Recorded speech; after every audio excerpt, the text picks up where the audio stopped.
Tasha Stefania, and today I'm going to be presenting about an innovative service.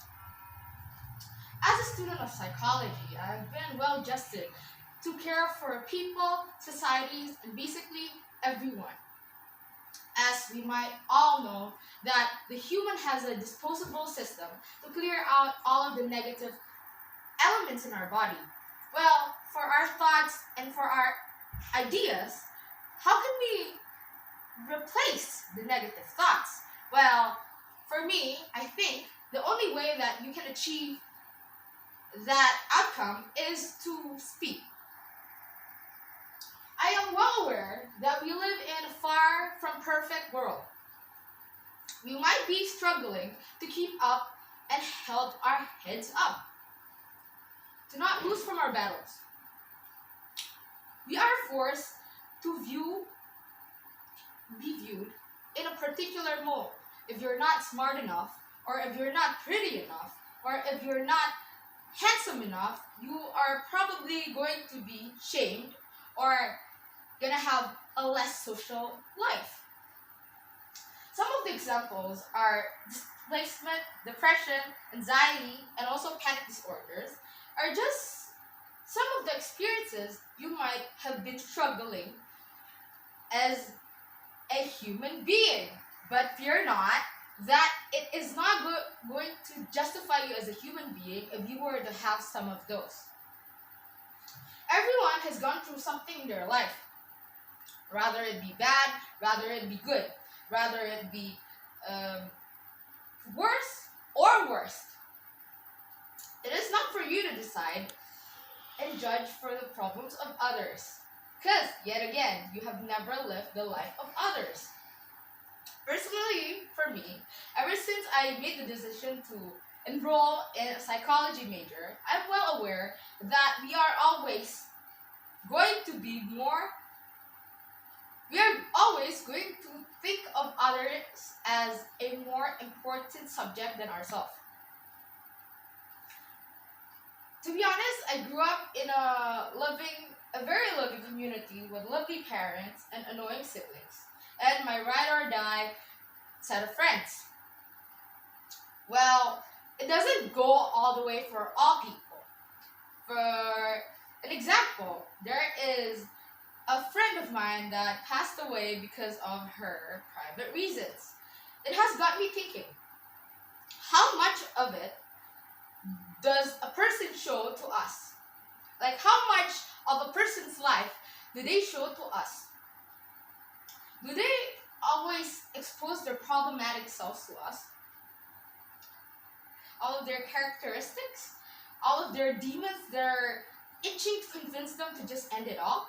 But as I dig deeper and believe, and then I finally cracked the code. People will always be inevitably going to compare themselves with others. That is why some people are not going to speak up. They're not going to be able to expose themselves for who they truly are. As an example, if I were to be battling with suicidal thoughts and others are not going through the same phase, there is going to be a self-worth thinking of mine that thinks that I have a more lesser degree than them because I have a negative aspect in myself. But as I dig deeper and believe in one of my favorite TV shows says, there is always a loophole in everything. You just gotta be smart enough, fast enough, and curious enough to crack the codes. People are scared and hates it if they were ever to be compared to others. Why, you might ask? Self-worth. People believe that they are compared to others. People are going to decrease their self-worth. For those who don't feel this way, congrats! You've reached the most highest self-actualization level. The way in which the problem can be resolved is by creating an opportunity for the people to share and confess their problems without having the idea of being shunned, embarrassed, scared, and and also conscious about their personal struggles in life. Some of these quotes are just depictions of how society think of mental illness, or if you're struggling through some problems, you're probably gonna be deceived as a negative aspect. As one of a very famous movie, Joker, it was written the quote, "The worst part about having mental illness is that people expect you to behave as if you don't." That is a stigma. People are going to think everyone has to act the normal way. They have to have the same norms. They have to do what people say in the same exact manner. And then a very famous singer says, "Our society says to shame or ignore those with mental illness, and I want to change that." Meaning that up until now, there are still people that are viewing mental illness as a negative aspect. Another quote, "People with mental illness think that they need to be accepted in society. They must hide who they are." So the question is, who is truly insane? The person who hides, or the person who makes them feel like they have to hide? Okay. Some of these pictures also represent the mental illness examples. For that picture, it is written there, anxiety, phobia, stress, panic, shame, and depression. One of the quotes, "You are not your anxious thoughts," means that even though you have scary and self-deceiving and even negative thoughts in your heads, it doesn't define you as an individual. You are still a very unique set of person. And then these are the easy steps on how to be a supportive person to some of your friends that might be struggling or is having a problem with dealing with themselves. First, you have to listen, then not be judgmental, and then ask what, not why. And then give information, don't diagnose, ask as a bridge, and then be a teammate and support. It amazes that nobody has one of a quote that quotes, it amazes me that nobody has realized how sad I actually am. Maybe all my fake laughs and smiles really work." So that got me thinking, how well do I actually understand an individual by only hearing about their day? These are some facts. 20% of young adults have mental illness. 8 out of those suffered with depression. And then 35% of teenage girls have eating disorder. And then 4,000 young Canadian teens commits suicide every year. This just gives us a depiction of how cruel and gruesome mental illness can go, from just tics or some negative thoughts or even self-conscious thoughts can lead to depression, and then can lead to you wanting to kill yourself. This is a video to show you guys how the society still thinks of mental illness.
Okay.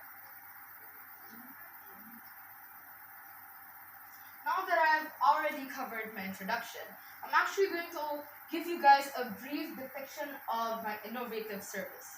So, what the service is that I'm trying, or we are trying, to make a mobile application technology that is designed to help mentally ill or conflicted individuals to have a channel to convey their problems and emotions or distress to a complete stranger.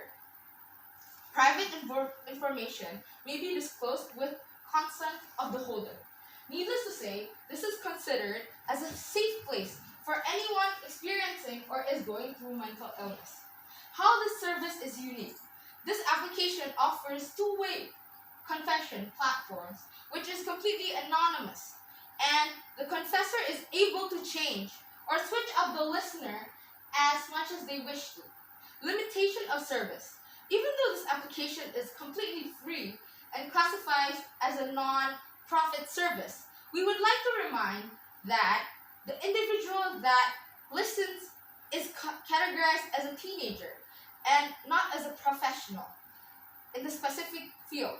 We recommend, if the degree of problem groups as complicated or rather serious, consult a professionally trained psychologist.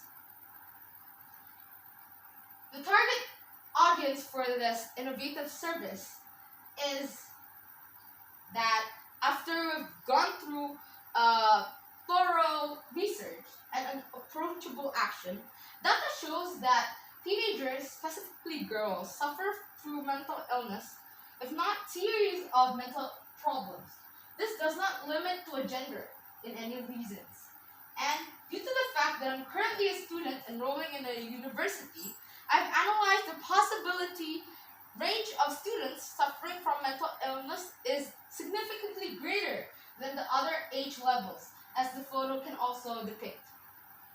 Date of release.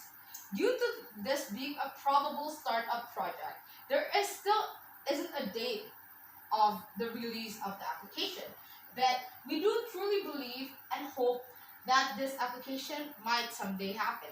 Why mobile application? In this modern era, teenagers are more likely to be accompanied with their mobile phones. So by creating a mobile application, we can achieve a more effective method. Closing. After listening to my presentation, I hope that each and every one of you can understand the gist of this innovative service.